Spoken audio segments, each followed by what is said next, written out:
Station 51, engine 27, engine 32, truck 105. You're listening to The Fire Break with Steve Wolf. Welcome back to The Fire Break. I'm Steve Wolf. As you undoubtedly know and might even be tired of hearing by now, The Fire Break is sponsored by Team Wildfire. That's important because Team Wildfire is doing some pretty cool stuff. Check it out on the web, teamwildfire.com. Well, it's all about emergencies, emergency management, emergency planning, hopefully emergency prevention if we could, ever skew people towards proactive thinking. Not too likely, but we're trying. We've got Jennifer Sanderson with us on the line today, and Jennifer is an expert in emergency management. She has worked for the FBI, for FEMA, for the Army. Jennifer, welcome to the podcast. How are you today? Good. Thank you so much for having me, Steve. I'm glad to be here. You bet. You're live from the DFW area, I understand? Yep, that's right. It's a bit warmer than where you are. I'm sure. It's snowing like crazy in Boulder today, but probably not in Dallas. But you never know. Dallas gets some weird weather. They've had, fires threatened. They've had storms come through, blizzards. It's certainly not, the Texas of yesteryear. It seems to be, equally vulnerable to a changing climate, maybe even more so because it's unexpected. I'd say a little more volatile. Mm-hmm. It is, right. Masses of goats running through the area. Probably not. Maybe they can take care of some of that brush for fire suppression. I don't think they're likely to avoid becoming cabrito pretty quickly. But so Jennifer, tell me, how did you get into the emergency space? It looks like you got into it pretty early in your career. Well, I think like all of us kind of attracted to this field, we always want to take care of people. And that certainly has been a focus of my career and how I feel most fulfilled. I think I watched another podcast guest of yours, the other Jennifer Gray Thompson, and I was also inspired by her story and how she got into a different version of emergency management and in the care of people after fires. And it really resonated with me. And I feel the same way about that. The mission is that there is no better way to take care of people than to do it on the ground level. And that can be in whatever capacity you're able to. Maybe you can influence through your career. Maybe you can do it for volunteering. Maybe you can run your own nonprofit or run your own, company like you're doing to deal with ideally prevent fires from becoming mega fires. So I think everyone has like that type of mentality when they're going into any kind of emergency management or at a disaster preparedness level. So you started with that vibe. I want to do something to help people. Well, it was so intentional when I was 17. Okay. But I think the more, even if I kind of would wander away from it in some capacity, I kept wanting to come back to it. And I think I had some really like pivotal moments in my career that maybe didn't always feel so pivotal in the moment. A few did, but I think really guided how I want to interact with, people and work and how I want to live my life. One of the most pivotal moments really when I was there in a military capacity in the aftermath of Hurricane Katrina. And I'd never seen so much devastation. There was just, we got down there on an airplane, sat in the tarmac for days without any mission at all, without a clear idea of what we'd be doing or how we would help. And there was, as one may expect, it's bureaucratic, it's the government. I think there was lots of good intention, but a little lack of planning and coordination and foresight that went into the deployment of lots of resources. So we sat in the tarmac for a few days before we got our orders to go create a camp, and that housed a hospital and an old school. And we provided basic resources and basic medical care. That wasn't my role. I was there in a more military complete police capacity. But the most influential moment in that time was there was a very young boy there who was probably 6. He had lost his family, and I'm not sure they passed away, but either way they were separated. And we, as the team and I, decided to, coordinate some games because there was a lot of desolation, a lot of unknowns. A lot of people tried to leave the area, and a lot of people couldn't. So there was a real equity gap there that we saw too. And from that little boy is just having him really smile in the face of adversity, really kind of, I think was, in retrospect, a really key moment. Being able to give that to someone when you're kind of lost in seeing the devastation yourself and trying to maintain law and order in a very, military type capacity, to see that kind of hope and happiness and a little bit of light at the end of the tunnel, something that really fuels me still. Okay, so your contact with this boy and the desire to kind of make things feel better for him, even though you couldn't switch the situation up, really impacted you. Yeah, truly did. And was there some prior experience, that something that happened to you earlier that made you want to go into this field in the first place? So. I think I find a lot of comfort in structure. And I think probably even more than that, what I am probably most fueled by is being able to feel like I'm making a difference, like I'm solving a problem or taking care of something. And now I certainly feel that most of my personal fulfillment comes from feeling like I'm serving something larger than myself. And that was, how I felt about my time in the military, my time at the FBI, certainly my time at FEMA, other things that I've done regarding nonprofits. I think that those are the areas that really continue to fuel me as I would say that my core really resonates with being able to help people make a difference, solve a problem, and I would say really give back. Mm-hmm. And how did you overcome the bias, having worked, in three government capacities, of people's fear of this concept of, we're from the government, we're here to help? Like, how do you bring I'd like to a personal spin to that? As a perpetual optimist, and it's my personal view, and I know so many people this is true for, I think people go into this line of work, again, like I said in the beginning, to help other people. Now, I'm well aware of the bureaucracy that exists and at every level of the government, and other businesses as well. And there are some roadblocks there.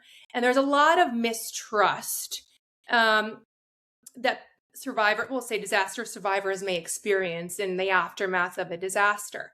And that, I think, it just comes from, unfortunately, their personal experiences may not be the best. And they're already going through a really hard time with, being a disaster survivor. And the resources are often limited or slow or both. And those kinds of things can really negatively affect anyone that's going through a already very personally challenging and situation where they've already lost maybe their home or people in their community, or worse, their family members. And I mean, I think my time at FEMA was a little bit of coming full circle, because I was able to see how much we were trying to do on a daily basis.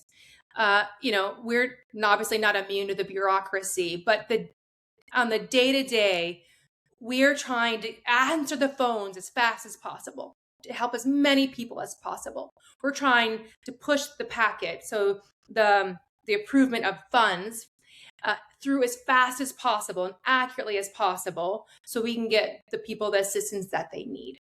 And then there's the frontline burnout of people that are answering the phones. I came on to FEMA when COVID had just first became declared a national disaster, and it was unprecedented. We've had other disasters, but of course nothing like COVID had been declared, so it was new. And that was an unbelievable burden on the staff, even as far as amount of work. So I think that is seen over and over again, whether it be for fire or hurricane, or in that case, COVID. And then they all kind of compound on top of each other, because lots of these disasters are running concurrently. So there are just many factors at play there when we're trying to be able to help the disaster survivor. It's in part, of course, are the limitations of the government. we're certainly not the be all end all. I guess my hope too is that everyone, I think, does their due diligence and doesn't rely solely on the government to rescue them. That doesn't seem like a really sustainable option. We're looking at really, it is like that kind of disaster when it's going to be slow, it's going to be challenging. Totally rely more on community partners, on your own, ideally some kind of preparedness plan if at all possible. So there are just other things ideally that are happening, on the individual level or the community level or another organization level besides the government, so they can, so the individuals or families can bounce back as fast as possible as well. Fires, though, it's a little unlike can happen outside of it, but the hurricane season is more predictable.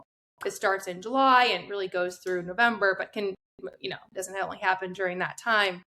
But fires are much more unpredictable, and that just is another, factor how to maybe best serve that disaster survivor population and what can be done to mitigate on the individual end, ideally the community end and then the government end. And there's, I think, many things that can be put into play there that, we're never going to prevent all wildfires. It's impossible. And in fact, they should happen, right? Right. It's just that how do we mitigate the impact to the disaster survivor or the people or the community that are going to be affected? Yeah, right. And wildfires are necessary and unavoidable, but wildfire devastation is optional. Yes. Right? You can prepare your home and your community so that wildfires can come to the area and leave and hello, goodbye, nice seeing you. But you haven't lost your home or your community, and that's really a matter of proactive work. And to what degree are you seeing, or did you see the government try to move into that proactive space? Well, I think it's a little. They felt very caught off guard on the tarmac, waiting to figure out what a plan would be. And I'm wondering if maybe through the benefits of AI.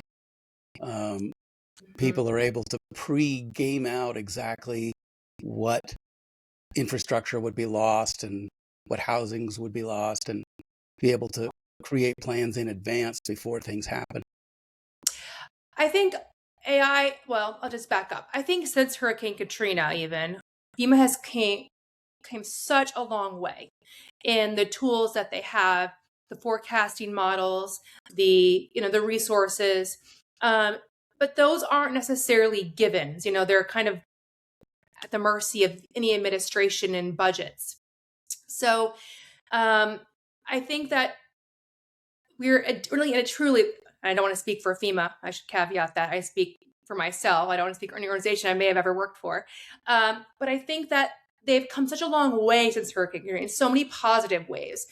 One of the things that we were continuously looking at when I was at FEMA was how, truly one of my main jobs there as a leadership and in leadership and as analyst was developing courses of action to maximize our resources. Can we use what staff do we need when to make sure the phones are getting answered? What resources can we pull in externally, whether it be contractors or even IRS in their off season? What can we do to, as an organization to help? But I think even on top of that, and we were looking at past disasters, but as you know, even that's changing. Even in the last 10 years, I think it went from 5 million acres burned to, 10 million acres burned. So the disasters are becoming more frequent and more severe. And that doesn't only, happen with fires. So it's obviously with other, natural disasters as well. So even keeping up on that end.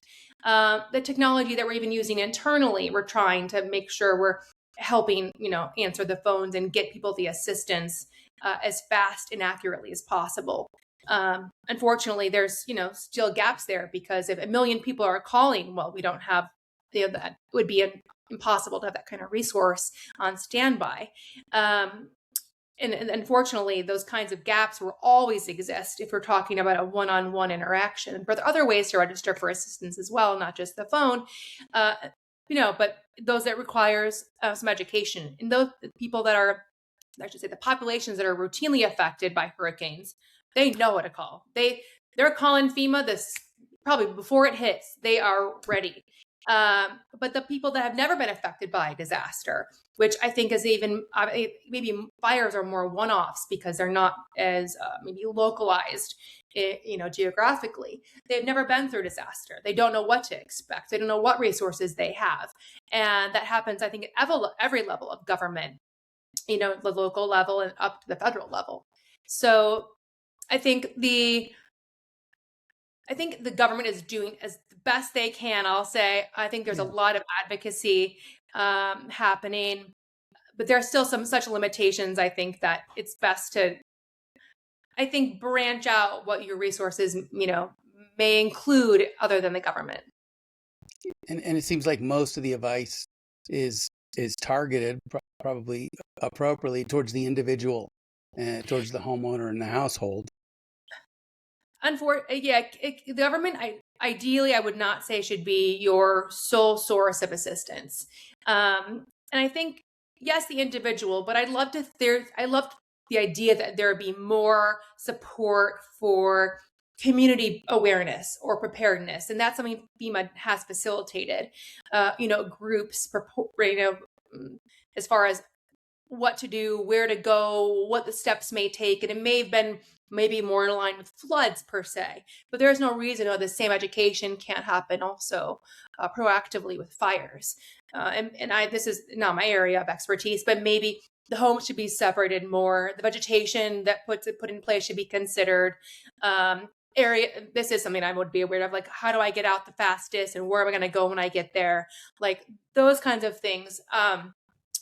Places to, like any kind of thing, any kind of emergency plan that, those should not be at the back of your mind. You should have them. There should be proactive conversations happening in every household.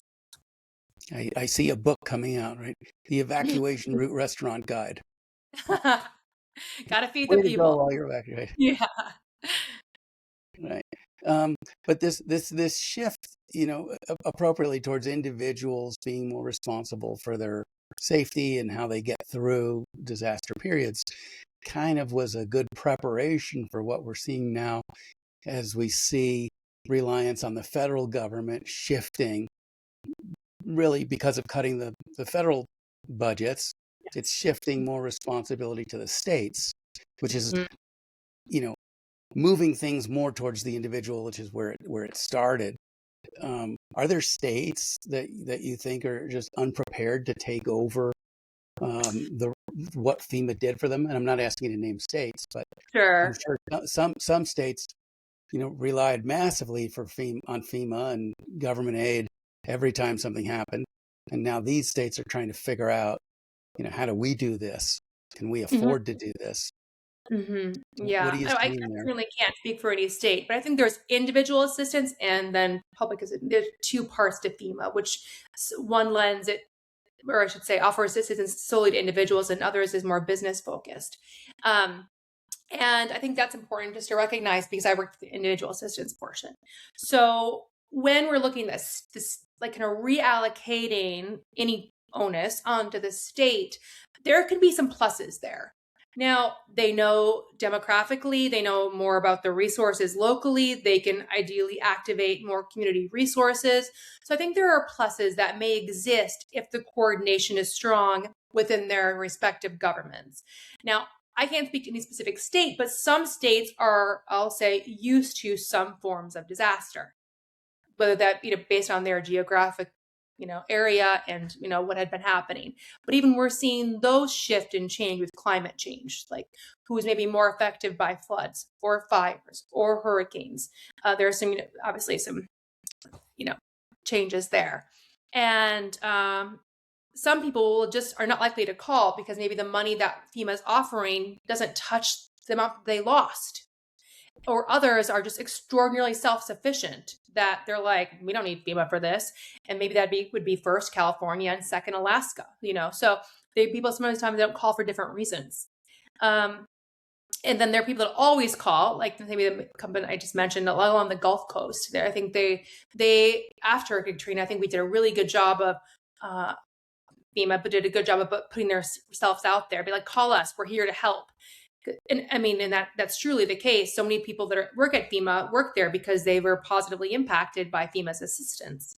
So those kinds of things, I think, really can shift. Ideally, then maybe there's be some more push, like both at the individual level up and the federal level down. Hopefully you can meet in the middle there and provide some more thorough resources that are, I would say, comprehensive, but maybe more specific to the geographic area or the demographic, even obviously to include maybe the specific languages to make sure we're reaching as many people as possible. Do you think disparities are making the problem worse in that if right, let's say you have Louisiana and the floods come and the floods come and the floods come and the hurricanes come, at some point people who have the means are just going to leave, and with them leaves that tax base, and as that leaves, now there's less resources for the people who are left behind. I think that can be a factor, but just for example, as we see in Florida, they're hit regularly, but I don't think millionaires are leaving Florida.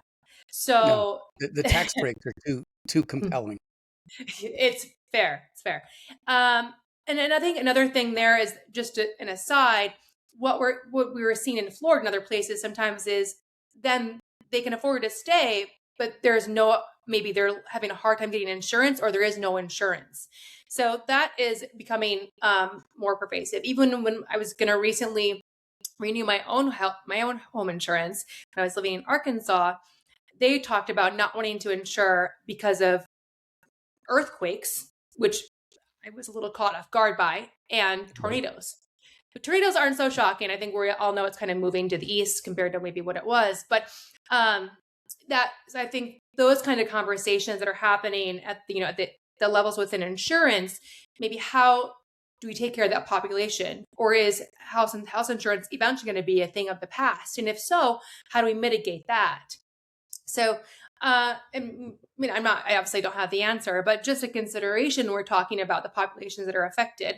I mean, do these people have insurance? If they live in a floodplain and they know it, they're just going to not even insure and let it ride. If their version of rebuilding only costs $20,000, that may be worth it to them to stay or just relocate really, really quite close to where they're. Maybe they already have a family or friends, so they don't want to, move across the nation or something. But yeah, I think that I think equity always has, or a lack of equity always has a place when we're talking about the experience of a disaster survivor, because it's really any kind of recovery on an individual level is going to be based on what you personally can afford, in part. And I think we've seen that, like obviously in Hawaii, just devastating fire. And even when FEMA was going through the motions of attempting to provide them the assistance, there was no housing. We try to house everyone in the aftermath, but there was no place to put them because there's a very small community and there was very high cost of living and very few hotels or other options there. And it was, for us, a little bit, I would say, then the organization a little bit more of an anomaly. It's not something we usually run into. We can usually find housing. So at least temporary housing options. So things like that kind of are, I think, hopefully won't become reoccurring problems, but are really one-offs that can really derail the experience for any disaster survivor. I think everyone in Hawaii there, that certainly the cost to rebuild it, may be astronomical when they're considering the value of the land and the property there. And that's something may not be really feasible for some people that were affected. And I'm guessing that being an island, remote, all resources for rebuilding have to be shipped in. Yeah. And that's got to add some expensive and complexity there as well. Or even removing debris. I think it's that even that kind of recovery is, I think, a little more. Puerto Rico, it's not the first island ever to be hit by something, but certainly Hawaii never really had a hurricane. They don't have the same obviously a volcano, but so I think they're really just there's so many things were stacked against that going smoothly, and it's really unfortunate for the disaster survivors that were affected. Hopefully, if anything can be gained from it, it's simply maybe how do we prepare ourselves to be less negatively impacted in the future if something was to occur, whether it be, but regardless of the disaster type. I think that's the only benefit I could ever see coming from such an awful situation. Yeah. And your career may be moving more towards private sector, taking advantage of all of that experience you got in public sector. But I imagine that when you were working with FEMA, you yourself deployed as you did, to Katrina. Tell me about your go bag.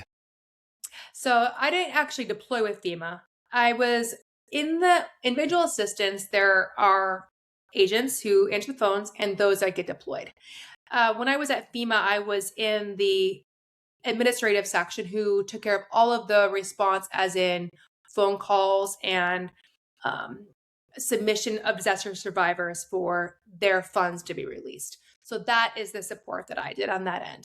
So my team and I developed courses of action based on historical data or current data, whether that be with forecasting or weather forecasting, as in the forecasting team that was determining numbers of impact by the disaster, potential disaster, and then how we call it their packet was moved through the system so their funds would be released. So there was many parts to that, but that's the section that I worked for. I didn't deploy in FEMA. Okay, but you still have a go bag, I hope. Of course. I think that, and I think my military experience probably that for what's in that. I want a blanket, a flashlight, and I'm the type of person who still has MREs. I hope I'm not the only one. So I want to make sure that I have enough resources, including cash, to provide some level of security. I always keep some stuff in my car to make sure that that's really where it is, so I don't even have to grab it. It's already there. A first aid kit, obviously. And I think if you can also, speaking of being proactively prepared, I think that's a great thing that everyone can do. Now, not everyone is meant, like, as far as like their capacity, maybe they're uncomfortable with blood or, otherwise. But I think even have a basic awareness of any kind of first aid, CPR, how to stop the bleed. That's a little more tourniquet based. But things like that, even if you never use it, it should give you like a level of comfort when you're in an emergency that may know what to do. And that would be just kind of similar to like knowing your escape routes. Well, I shouldn't maybe say it like that, but any route to egress. And then where you would go, how would you contact so-and-so, who would there be kind of a phone tree, for example. Those are things like, do you have numbers memorized? Do you have a backup phone or a backup battery? I think a very real possibility is like cell phone towers going down.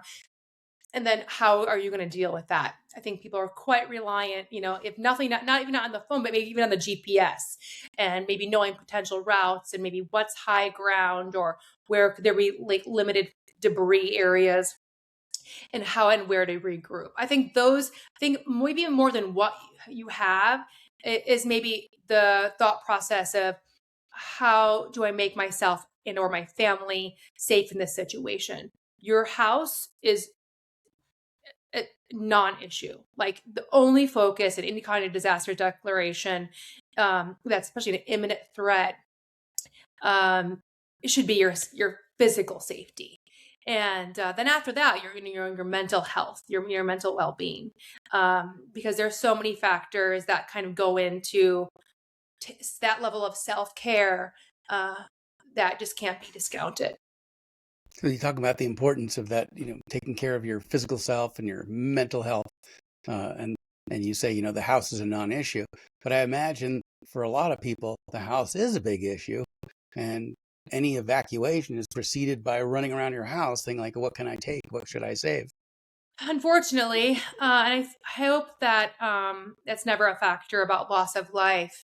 And I mean, of course, everyone's attached to their stuff because it usually has some kind of emotional value to them, even more than, a monetary value. And I don't want to discount that. But if you lose your life, then you don't have anything. If you lose your health, then you don't have anything. So I think that even kind of making sure that your priorities in that kind of situation is, how do I stay safe? What is the most important thing? Do I already have stuff in a fireproof safe? If there anything is really important, I mean, obviously the things that might go, I should probably, I have my passport, I have multiple, like obviously all the IDs that I have, multiple credit cards, anything that I would have a hard time replacing is in that bag. And that's right by the door, but certainly not in my car. But those things are irreplaceable, as far as would be really challenging in the aftermath of a disaster to try to deal with issues involving your identity or funds or who you are.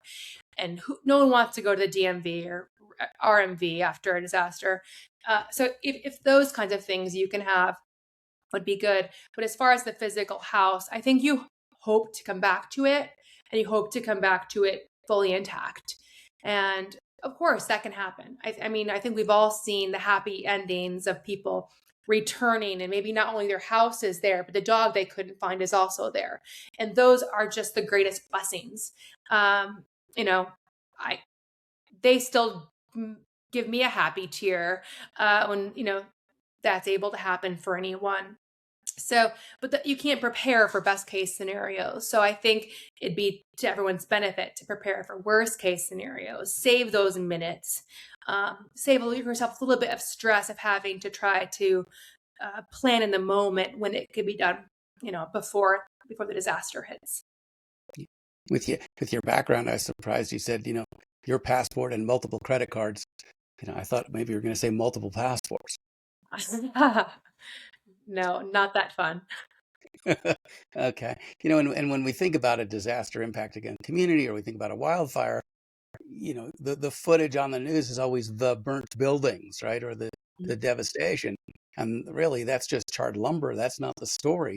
The story is, where did the 16,000, residents of that area go? And what does their life look like now? Yeah. It's not right. The story's not about the rubble, even though, that's the news focus. It's rebuilding a life, not rebuilding a home. And that sounds like the real challenge people face. And I can't say I've ever experienced it. So I definitely speak from a place of a blessing in that I've never experienced it. I've seen it in different situations that kind of relate to that. So I can't speak from a place of experience on it. But what I would say is, I think if you know anyone that's been affected, or you're personally affected, or your family members are affected, then you can speak from a place of true empathy. And I think even just seeing the impact, like on the individual level, like I saw maybe more during Katrina, or seeing the millions of dollars, like I think only just in fire assistance alone, FEMA paid out nearly $4 billion in like 5 years. So that billion sounds like obviously that's a dollar, but it's going to help people. And I think that maybe kind of even is lost. The government is providing as much assistance. Well, they're probably doing their best, but that is a lot of funds they're trying to invest back into individuals, back into families, back into communities. And again, though, I think that there has to be more. That's certainly not the only answer. It sounds like a lot of money, but it's not. We're talking about rebuilding a life. Yeah, I'm not asking you to, or expecting you to go, take a political answer to this question. But with regard to communities where they have large numbers, or large percentages even of populations that are undocumented, when they lose their homes, are they going to go to FEMA, or are they really just going to be out? Well, I think there is protections against fraud. What I will say when you are a disaster survivor, there's a series of steps, an identification process you have to go through. And that would be for anyone calling. So there are, obviously people that would be maybe more affected negatively if they can't provide that kind of documentation, in part because, like anything else, there's a level of fraud that happens of individuals or entities trying to get money or more money than they actually may be properly awarded when they maybe weren't even disaster survivor victims or impacted. So I think those checks and balances have to exist to prevent as much abuse of any system as may happen. There may be a negative fallout from that from a small portion of the population, but they have to exist to support the majority of the population. Yeah, I wasn't really asking about fraud.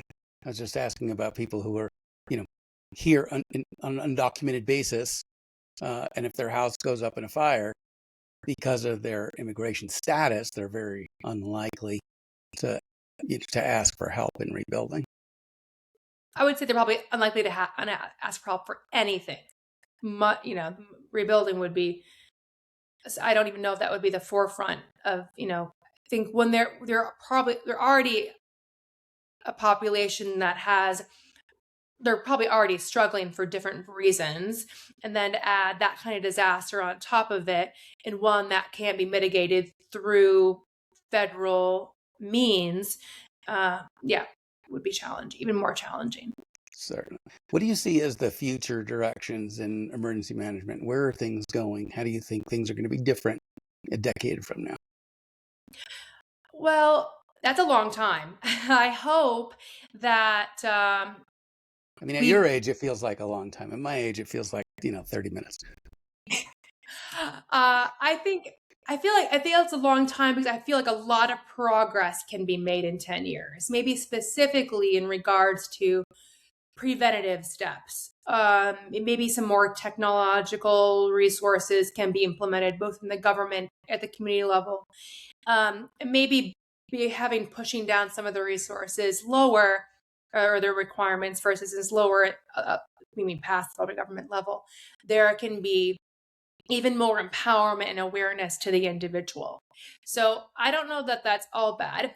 And then as far as like technology or AI, so much of our forecasting models, for example, we use historical data to predict, right? We can't predict the future. We can't predict what we don't know.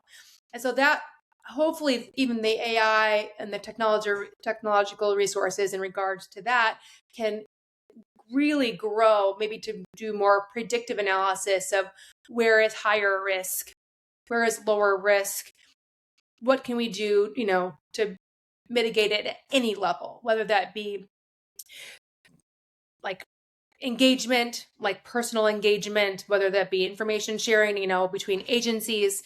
And I think there are so many things that can go well. And even the technology maybe being more used by the federal government as far as maybe directly helping people rather than trying to depend on a million people to answer the phone. What can be put into place that can streamline any kind of disaster survivors experience? So things like that I'm really hopeful for. 10 years is fast, I think, for tech, but probably not for the humans. I think that'll be a long 10 years for me as well. But thinking about how far we even come in the last 10 years, it's mind-blowing to me what may be able to be implemented within the next 10 years. Well, I'm excited to see, and I really thank you so much for your time and your insights and for your service. So thanks so much for joining me today. Really valuable insights and from on the ground and administrative perspective. So thank you so much for that. Thanks. I really appreciate it. It was really great to be here. Yeah, and we'll do this again. Jennifer Sanderson, public safety expert across numerous agencies. Thanks so much for joining me today, and thank you for listening to another scintillating episode of The Fire Break. I'm Steve Wolf, sponsored by Team Wildfire. Until I see you next time, once again, get your go bag together and have a plan, because if you don't, you're stuck. Talk to you soon. Take care. Bye-bye.